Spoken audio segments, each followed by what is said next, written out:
বোনের ছেলে আমাকে বাড়িতে একা পেয়ে যেভাবে আমার সাথে কাজ করল, গল্পটি সম্পূর্ণ শুনলে আপনাদের মেশিন দিয়ে পানি চলে আসবে, আপনারা হাতের কাজ করতে বাধ্য হবেন। তাই হাতের কাজ করার আগে হাতের কাছে অবশ্যই টিস্যু রাখবেন। যখন আমার বয়স ২০ বছর ছিল, তখন আমার বাবা মা কয়েক দিনের জন্য বিদেশে গিয়েছিলেন।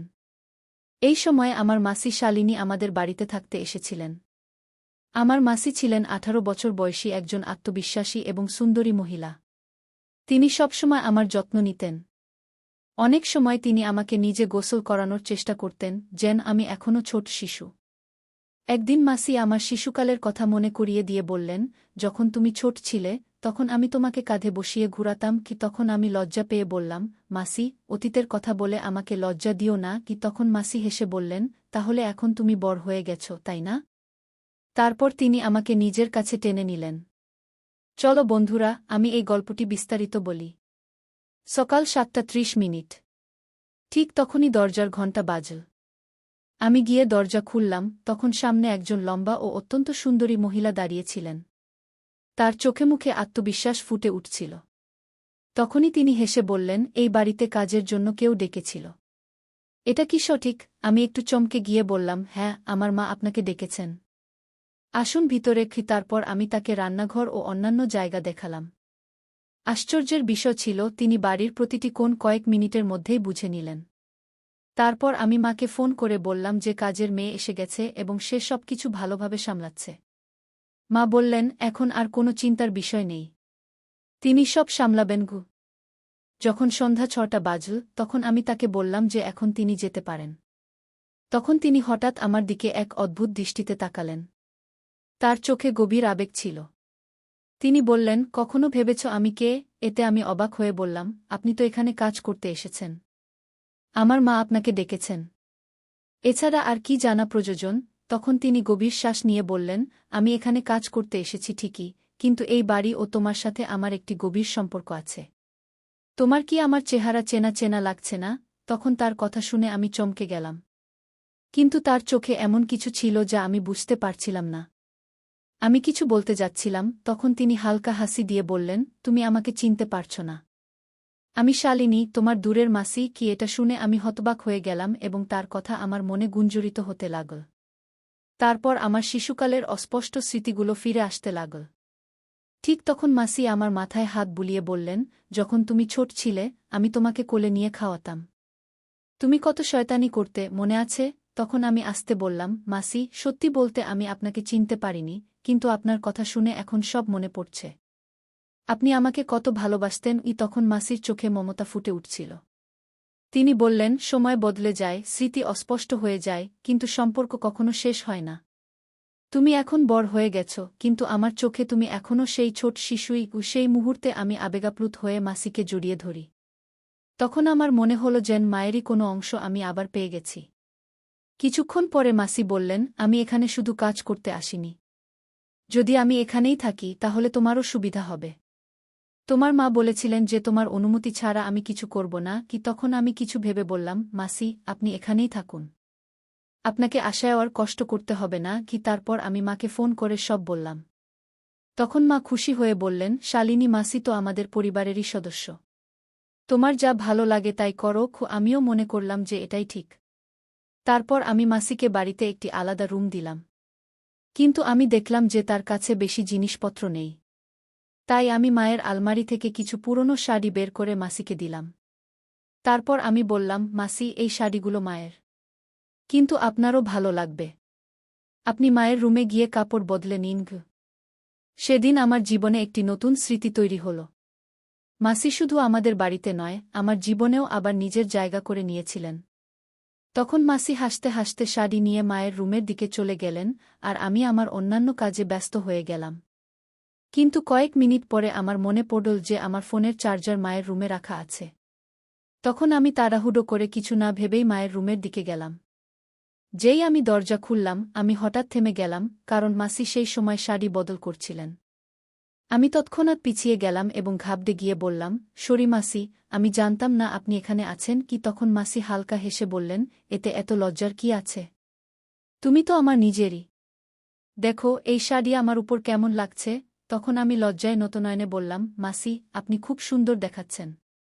আপনি যাই পরেন না কেন তা আপনার উপর ভালোই মানায়। তখন মাসি হেসে উঠলেন, আর তার সেই হাসি ও স্নেহময় দৃষ্টি আমাকে মনে করিয়ে দিল যে পরিবারে একে অপরের সাথে থাকার কতটা মূল্য রয়েছে। মাসি মায়ের পুরনো শাড়ি পরে বাইরে এলেন। সেই সাধারণ শাড়িও তার ব্যক্তিত্বে এক আলাদা জ্যোতি যোগ করছিল।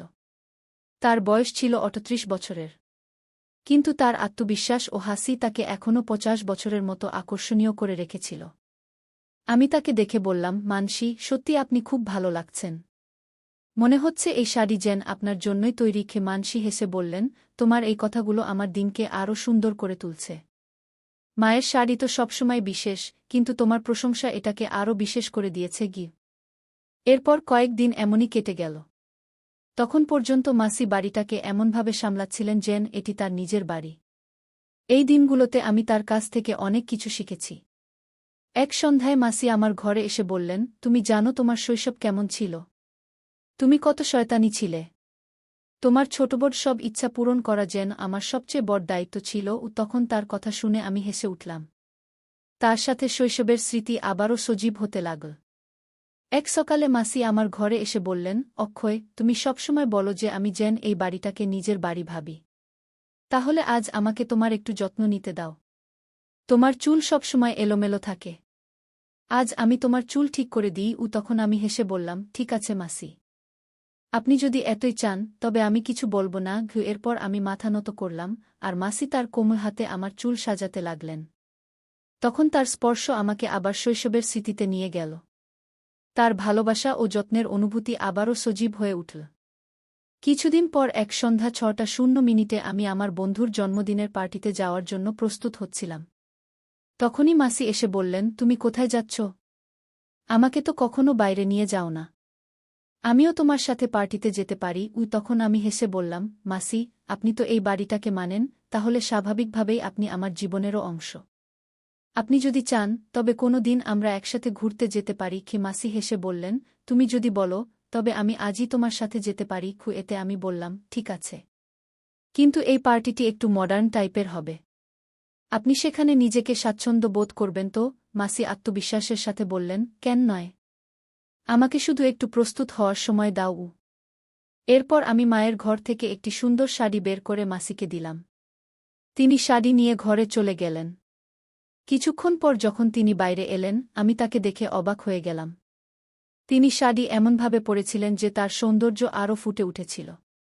হালকা মেকআপে তিনি তার বয়সের চেয়ে অনেক ছোট দেখাচ্ছিলেন। তার আত্মবিশ্বাস ও সৌন্দর্য পুরো পরিবেশকে আলোকিত করছিল। যখন তিনি আমার দিকে আসছিলেন, তখনই হঠাৎ তার স্যান্ডেল পিছলে গেল, আর তিনি হোঁচট খেলেন। তখন আমি তৎক্ষণাৎ তাকে ধরে ফেলার চেষ্টা করলাম। কিন্তু সেই মুহূর্তের মধ্যে এক অদ্ভুত নিস্তব্ধতা ছড়িয়ে পড়ল। তবে মাসি দ্রুতই সামলে নিলেন এবং তার স্যান্ডেল খুলে একপাশে রেখে দিলেন। তখন আমি হেসে বললাম, মানসী, আপনি সত্যিই খুব ভালো লাগছেন। কিন্তু দয়া করে হিল পরবেন না। আপনাকে সামলাতে হবে। এতে মাসি হেসে বললেন, ঠিক আছে অক্ষয়, আমি ফ্ল্যাট স্যান্ডেল পরে যাব। এরপর আমরা দুজন গাড়িতে বসে পার্টির উদ্দেশ্যে রওনা হলাম। পথে আমি লক্ষ্য করলাম মাসির মুখে এক অন্যরকম আনন্দ ছিল। যখন আমরা পার্টিতে পৌঁছলাম, তখন আমার বন্ধুরা মাসিকে দেখে তাকে আমার গার্লফ্রেন্ড ভেবে নিল। আমি তাদের ভুল ভাঙানোর চেষ্টা করছিলাম। কিন্তু মাসি শুধু হালকা হাসির সাথে সবকিছু মজায় উড়িয়ে দিচ্ছিলেন। সেদিন আমি অনুভব করলাম মাসি শুধু আমার মায়ের বোন নন, বরং আমার জীবনেরও একটি বিশেষ অংশ। পার্টি শেষে যখন আমরা বাড়ি ফিরছিলাম, তখন মাসি হেসে বললেন, অক্ষয়, আজকের দিন সত্যিই খুব সুন্দর ছিল। অনেক দিন পর আমি নিজেকে আলাদাভাবে অনুভব করেছি। এসব তোমার কারণেই হয়েছে। আমি হেসে বললাম, মাসি, তুমিও তো বাড়িটাকে ভালোবাসা ও আত্মীয়তার মাধুর্যে ভরে দাও। তোমার সাথে সময় কাটানো আমার জন্য খুব বিশেষ। এরপর কিছুক্ষণ পর আমি মজা করে জিজ্ঞাসা করলাম, মাসি, তুমি সবাইকে কেন বললে যে তুমি আমার গার্লফ্রেন্ড? মাসি হেসে বলল, যখন তোমার বন্ধুরা আমাকে তোমার গার্লফ্রেন্ড ভেবে নিল, তখন তোমার মুখের ভাবটা দেখার মতো ছিল। তুমিও তাদের এই ভুল বোঝাবুঝিতে মজা পাচ্ছিলে। তাই আমিও এটা বজায় রাখলাম। কিন্তু যদি তোমার খারাপ লেগে থাকে তাহলে শরিক। তারপর তিনি আস্তে করে বললেন, আমি তো তোমাকে চিনি যখন তুমি মাত্র ১ বছরের ছিলে। তোমার সব অভ্যাস আমি জানি। কিন্তু চলো, এখন আমরা বন্ধু হতে পারি। বয়সে আমি বড় হতে পারি, কিন্তু বন্ধুত্বে কোনো বয়সের সীমা থাকে না। এতে আমি হেসে বললাম, যদি আমরা বন্ধু হই তাহলে এখন আমি তোমাকে মাসি বলে ডাকব না। তোমার নাম ধরে ডাকব। এতে মাসি মুচকি হেসে বললেন, ঠিক আছে। এখন থেকে তুমি আমাকে সরাসরি শালিনী বলে ডাকতে পারো। যখন তিনি এটা বললেন তখন তার মুখে একটু লজ্জার হাসি ছিল। এতে আমার মনে হল আমাদের সম্পর্কে একটা নতুন মোড় নিল। তারপর আমরা এভাবেই হাসিখুশি করে বাড়ি ফিরে এলাম। পরের দিন সকালে যখন আমি কলেজে যাওয়ার জন্য প্রস্তুত হচ্ছিলাম তখন কোনো শার্ট পরব তা নিয়ে চিন্তিত ছিলাম। এমন সময় শালিনী ঘরে এল এবং বলল, তুমি তোমার মাকে ফোন করছো কেন? আমি আছি না। যেটা দরকার আমি সাহায্য করতে পারি কি? তারপর তিনি আমার জন্য একটা শার্ট বের করে বললেন, এটা পরো, তোমার উপর খুব ভালো লাগবে কি? তার পছন্দ আমার খুব ভালো লেগেছিল। সেই দিন যখন আমি কলেজে গেলাম তখন নিজের মধ্যে একটা নতুন আত্মবিশ্বাস অনুভব করলাম। মনে হলো তার সঙ্গে এই নতুন বন্ধুত্ব আমাকে আরও ভালো মানুষ বানাচ্ছে। তারপর রাত 9:00 যখন আমি পড়াশোনা করছিলাম শালিনী এসে বলল, তুমি খুব ক্লান্ত দেখাচ্ছ। আয় আমি তোমার মাথায় তেল দিয়ে দিই কি? তার এই কথায় এক অন্যরকম গরমায়াত আর যত্নের অনুভূতি ছিল। তারপর যখন তিনি আমার চুলে আঙুল বুলানো শুরু করলেন আমি পুরোপুরি শান্ত বোধ করতে লাগলাম। তখন তার হালকা স্পর্শ যেন আমার সব ক্লান্তি দূর করে দিচ্ছিল। আমার মনে নেই আমার মা কখনো এভাবে আমার মাথায় হাত বুলিয়েছেন। তিনি সবসময় তার কাজে ব্যস্ত থাকতেন। কিন্তু আজ শালিনী তার স্নেহ আর যত্নে আমাকে এক অনন্য শান্তি দিলেন। আমি তার কোলে মাথা রেখে গভীর ঘুমে ঘুমিয়ে পড়লাম। সকালে যখন আমার ঘুম ভাঙল তখন দেখলাম শালিনী আমার পায়ের কাছে শুয়ে আছে। এটা দেখে আমার অদ্ভুত লাগল। আমি তাকে জাগালাম এবং অবাক হয়ে জিজ্ঞেস করলাম, তুমি এখানে আমার পায়ের কাছে কেন শুয়েছিলে? তখন তিনি হালকা হেসে বললেন, গত রাতে যখন আমি তোমার মাথায় তেল দিচ্ছিলাম তখন আমারও ঘুম পেয়ে গেল। আর আমি এখানেই ঘুমিয়ে পড়লাম কি? তখন তার মুখে এক শান্তি ছিল, কিন্তু তার চোখে একটু বিষাদও ফুটে উঠছিল। তারপর তিনি আমাকে একটা প্রশ্ন করলেন যা আমাকে ভাবতে বাধ্য করল। গতকাল যখন আমি তোমার কাঁধে হাত রাখলাম তুমি তৎক্ষণাৎ ঘুমিয়ে পড়লে। তোমার মা কি কখনো তোমার মাথার মালিশ করতেন? তিনি কি তোমাকে সময় দিতেন? তখন আমি না ভেবেই বললাম, না, এমন কিছু নয়। আমার মা সবসময় আমার খেয়াল রাখেন। যদিও সত্যি কথা হলো আমার মা তার কাজে এত ব্যস্ত থাকতেন যে তিনি কখনোই আমার সঙ্গে এভাবে সময় কাটাননি। কিন্তু আমি এটা মানতে চাইনি, তাই মিথ্যা বললাম। শালিনী হালকা করে মাথা নাড়লেন এবং কিছু না বলেই ঘর থেকে বেরিয়ে গেলেন। কিছুক্ষণ পর আমরা দুজনেই নাস্তার প্রস্তুতি নিচ্ছিলাম, এমন সময় হঠাৎ দরজার ঘণ্টা বাজল। তখন আমি বুঝতে পারলাম মা বাবা বাড়ি ফিরে এসেছেন। আমি খুশিতে দরজার দিকে ছুটে গেলাম এবং তাদের দেখে জড়িয়ে ধরলাম। যখন বাবা ভেতরে এলেন এবং শালিনীকে দেখলেন তখন তার দৃষ্টি এক পলকের জন্য আটকে গেল। তখন বাবা তাকে মাথা থেকে পা পর্যন্ত গভীরভাবে দেখলেন, যেন কিছু ভাবছেন। এটা দেখে আমি একটু অবাক হলাম। তারপর মা শালিনীকে জড়িয়ে ধরলেন। এটা দেখে ভালো লাগল যে তাদের মধ্যে একটা ভালো সম্পর্ক ছিল। কিন্তু বাবার ভাবভঙ্গি একটু আলাদা লাগছিল। মনে হচ্ছিল তার মনে কিছু চলছে। সেই দিনের পর আমি বুঝতে পারলাম শালিনীর আশায় শুধু আমার নয়, পুরো পরিবারের পরিবেশ বদলে যাচ্ছে। তখন আমাদের বাড়িতে সবার মধ্যে ভালো বোঝাপড়া ছিল। কিন্তু রাত 9টার খাবারের সময় আমি আবার লক্ষ্য করলাম বাবা শালিনীকে এক অন্যরকম দৃষ্টিতে দেখছিলেন। তার দৃষ্টিতে রাগ বা সন্দেহ ছিল না, কিন্তু এমন কিছু ছিল যা আমাকে অস্থির করে তুলল। আমি বুঝতে পারছিলাম না বাবা তাকে এভাবে কেন দেখছেন। খাওয়ার পর বাবা তার ঘরে চলে গেলেন। কিন্তু শালিনী তখনও রান্নাঘর পরিষ্কার করছিলেন। তখন আমি দেখলাম তিনি কত পরিশ্রম আর যত্ন সহকারে সবকিছু সামলাচ্ছেন। তার এই সরলতা আর দায়িত্ববোধে বাড়িতে এক শান্তি ছড়িয়ে পড়েছিল। কিছুক্ষণ পর তিনিও তার ঘরে চলে গেলেন। তখন আমার মনে অনেক প্রশ্ন জেগে উঠল। অনেক ভেবেচিন্তে আমি তার ঘরের দিকে গেলাম। দরজা খুলতেই তিনি একটু চমকে গেলেন এবং বললেন, তুমি হঠাৎ এখানে? তখন আমি হেসে বললাম, ভয়ের কিছু নেই। আমি অক্ষয়। শুধু তোমার সাথে একটু কথা বলতে চেয়েছিলাম কি? তখন শালিনী হালকা করে হেসে বলল, তুমি এত চুপচাপ এসেছিলে যে আমাকে একটু ভয় লাগছিল। বলো, কি কথা বলতে চেয়েছিলে? তখন আমি বললাম, কোনো বিশেষ কথা নয়। আজ সারাদিন তোমার সাথে বেশি কথা হয়নি, তাই ভাবলাম দেখা করে আসি। এতে তিনি বললেন, ঠিক আছে, যদি তোমার কোনো কিছুর প্রয়োজন হয় তবে বলে দিও, রাত হোক বা দিন। তাদের এই স্বাভাবিক আচরণ ছিল, কিন্তু তাদের কথাগুলো আমার মনে অনেক প্রশ্ন জাগিয়ে দিল। তারপর আমি চুপচাপ আমার ঘরে ফিরে এলাম। পরের দিন সকাল 7:30 হয়ে গিয়েছিল, কিন্তু এখনও নাস্তা তৈরি হয়নি। সাধারণত শালিনী সকাল 6:30 মধ্যে নাস্তা দিয়ে দেয়া।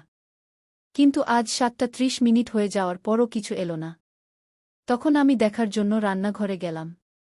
যেই আমি ভিতরে ঢুকলাম, আমি দেখলাম শালিনী মাথা নিচু করে দাঁড়িয়ে আছে, যেন গভীর চিন্তায় ডুবে আছে। এটা দেখে আমি জিজ্ঞেস করলাম, কি হয়েছে? তখন তিনি আস্তে করে বললেন, তোমার বাবা। তাদের কথা শেষ হওয়ার আগেই বাবা রান্নাঘরে চলে এলেন।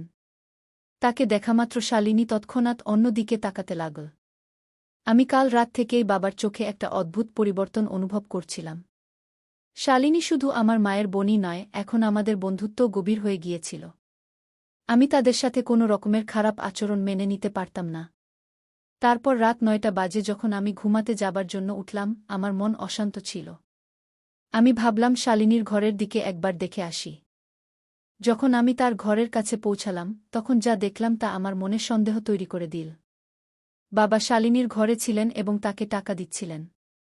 এটা দেখে আমি বুঝতে পারলাম না যে বাবা তাকে টাকা কেন দিচ্ছেন। এমন কি কিছু হয়েছিল কিনা যার জন্য সে ভয় পাচ্ছিল? তখনই আমি শুনলাম শালিনী বলছিল, যতক্ষণ না আমি অক্ষয়ের সাথে কথা বলতে পারব, ততক্ষণ আমি এই বাড়ি ছাড়ব না। কি তাদের এই কথা শুনে আমার মনে অনেক প্রশ্ন জাগতে লাগল।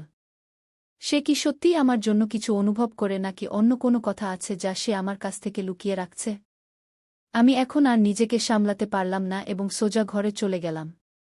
গিয়ে আমি বাবাকে জিজ্ঞেস করলাম, আপনি এখানে কি করছেন? ঠিক তখনই মা ভিতরে চলে এলেন। তখনই তার মুখের অভিব্যক্তি হঠাৎ করে বদলে গেল। পুরো ঘরে একটা অদ্ভুত নীরবতা ছেয়ে গেল। তখন মা এবং বাবা আমাকে বললেন, তুমি তোমার ঘরে যাও। কিন্তু আমি এখন পিছিয়ে যাবার মতো ছিলাম না। আমি দুইভাবে বললাম, আমি এখন আর শিশু নই। আমাকে সত্য জানতে হবে। এখানে কি হচ্ছে?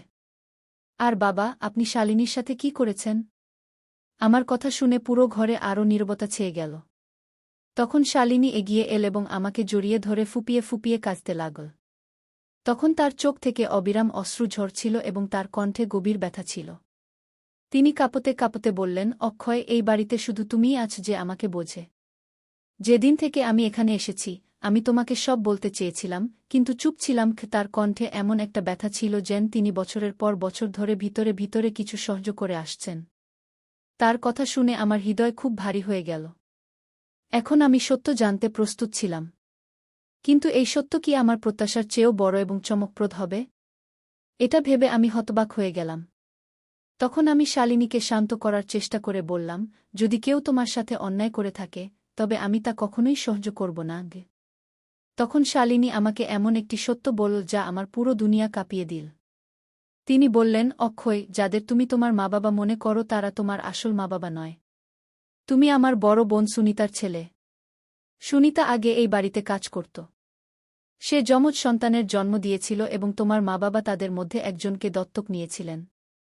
এখন আমি তোমার অন্য ভাইয়ের দেখাশোনা করছি এবং তোমারও দেখাশোনা করতে চাই। এটা শুনে আমি পিছিয়ে গেলাম এবং গভীর শ্বাস নিয়ে বললাম, তোমার কথায় কি করে বিশ্বাস করব? হতে পারে তুমি আমার মায়ের মতো, কিন্তু আমি আমার জীবন তোমার কারণে নষ্ট করতে পারব না। তারপর আমি আরও বললাম, তুমি বলছো যে আমার মা বাবা আসল নয়। কিন্তু তারা আমার জন্য যা করেছেন সেটি আমার প্রকৃত বাবা মায়ের চেয়ে কম নয়। তারা আমাকে ভালোবাসা আর যত্ন দিয়ে বড় করেছেন। আমি তাদের প্রতি চিরকাল কৃতজ্ঞ থাকব। তুমি শুধু আমাদের পরিবার ভাঙার চেষ্টা করছেন। আমি আপনার কথায় বিশ্বাস করতে পারছি না। আমার এই কথাগুলো শালিনীকে আরও ভেঙে দিয়েছে। তার চোখে গভীর হতাশা দেখা দিয়েছিল। কিন্তু এবার তিনি কিছু বললেন না, কারণ আমার কথাগুলো তাকে ভিতর থেকে নাড়া দিয়েছে।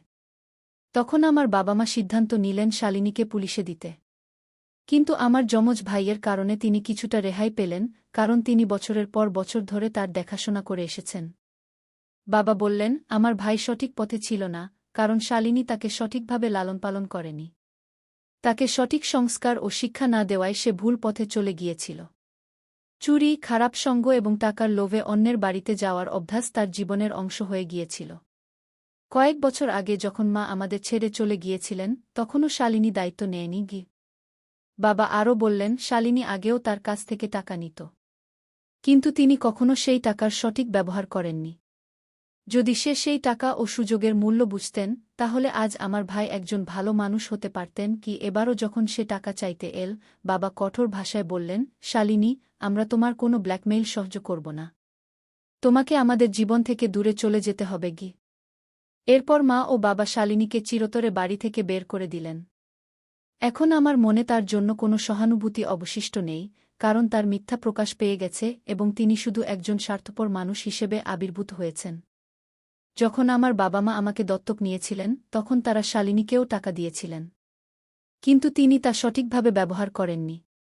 যদি শালিনী আমার ভাইয়ের সঠিক লালনপালন করতেন, তাহলে হয়তো তার জীবন অন্যরকম হতো। কিন্তু আমার বাবা মা কখনো হাল ছাড়েননি। তারা শুধু আমাকে নয়, আমার ভাইকেও একটি নতুন জীবন দিতে চেষ্টা করেছেন। শেষ পর্যন্ত তাদের সিদ্ধান্ত সঠিক প্রমাণিত হয়েছে। তারা শালিনীকে আমাদের জীবন থেকে দূরে সরিয়ে দিয়েছেন। এই ঘটনার পর আমি আমার বাবা মাকে আরও বেশি সম্মান করতে শুরু করেছি। তারা আমাকে ও আমার ভাইকে যে নিরাপত্তা ও ভালোবাসা দিয়েছেন তা অতুলনীয়। যদি শালিনীর মিথ্যা সময়মতো প্রকাশ না হতো, তাহলে আমিও তার ষড়যন্ত্রের শিকার হতে পারতাম। এই পুরো ঘটনা আমাকে একটি গভীর শিক্ষা দিয়েছে। পরিবার ও সম্পর্কই আসল শক্তি। টাকা ও লোভ কিছু সময়ের জন্য সুখ দিতে পারে, কিন্তু সম্পর্কের আসল মূল্য অনেক গভীর। এটি শুধু একটি ঘটনা নয়, বরং একটি শিক্ষা যা আমার জীবনের দৃষ্টিভঙ্গি বদলে দিয়েছে। শালিনী সবসময় তার স্বার্থ নিয়ে ভেবেছে, কিন্তু তিনি কখনো বুঝতে পারেননি যে সত্যিকারের সম্পর্ক কী। জীবনে অনেকবার আমরা এমন মানুষের দেখা পাই যারা শুধু নিজের সুবিধার জন্য সম্পর্ক বজায় রাখে। কিন্তু আমার বাবা মা সবসময় শিখিয়েছেন যে সম্পর্ক ভালোবাসা ও বিশ্বাসের উপর গড়ে ওঠা উচিত। যখন শালিনীর আসল চেহারা প্রকাশ পেয়েছিল, তখন আমি বুঝতে পেরেছিলাম যে আমার বাবা মা আমাকে ও আমার ভাইকে সবসময় ভালোবাসা ও যত্ন দিয়েছেন এবং আমাদের সেই জীবন দিয়েছেন যা আমরা প্রাপ্ত। এই ঘটনা আমাকে শিখিয়েছে যে জীবনকে সুন্দর করতে সম্পর্কের সততা ও বিশ্বাস অপরিহার্য।